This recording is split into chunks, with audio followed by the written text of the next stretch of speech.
আজ আমি বানাবো একটা মুন ক্লক। এই যে স্ট্রাকচারটা দেখছো এটা কেটে দিয়েছে আমার বাবা, কিন্তু মাপটা দিয়েছি আমি। আর এর ওপরের রাউন্ডটার মাপটা আমি ভুল দিয়ে ফেলি, যার কারণে ফের ভাবতে বসি যে কি করা যায়। তখন একটা বুদ্ধি খাটে একটা বড় কার্ডবোর্ড জোগাড় করি, যেটাকে আবার আমি ফের ভালো করে মাপ দিই। ফের স্ট্রাকচারটাকে কার্ডবোর্ডের উপরে রেখে গোল করে মাপ দিয়ে আমি দুটো রাউন্ড কেটে নিই, যাতে এটা একটু শক্তপোক্ত হয়, কারণ একটা কার্ডবোর্ড দিলে যথেষ্ট নরম হবে।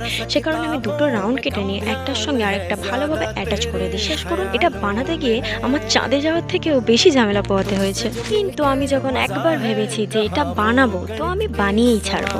তাই শুরু করে ফেললাম আমার অপারেশন মুন ক্লক। এটা হচ্ছে আমার অপারেশন মুন ক্লকের ফার্স্ট পার্ট। আর সেকেন্ড পার্টটা দেখার জন্য অবশ্যই অপেক্ষা করবে, কারণ এই ভিডিওটাতে আমি যদি পুরোটা দিতে যাই তো ভিডিওটা অনেক বড় হয়ে যাবে। তাই আমি ভিডিওটা দুটো পার্টে পোস্ট করব। তো আমি স্ট্রাকচারটার উপরে প্রথমে ভালো করে আঠা লাগিয়ে নিয়ে তার উপরে ওয়াল পুট্টি প্রলেপ দিয়ে প্রথমে আমি প্লাস্টিক দিয়ে বাটি গ্লাস এসব দিয়ে শেপটা আনার চেষ্টা করেছিলাম, বাট অতটা ভালো আসছিল না। তখন আমি হাত দিয়েই পুরো শেপটা দেওয়ার চেষ্টা করি। চাঁদে যে বড় বড় গর্তগুলো থাকে, যাতে একটু 3D এফেক্ট আসে, তার জন্য আমি এটা হাত দিয়েই করার চেষ্টা করেছি। আজ এটার আমি ফার্স্ট পার্টে এটার পুরো কাজটা শেষ করে এটাকে আমি আজকের মতো শুকাতে দেবো। আর নেক্সট পার্টে এটাতে আমি কালার করব, লাইট লাগাবো এবং ক্লকটা তৈরি করব।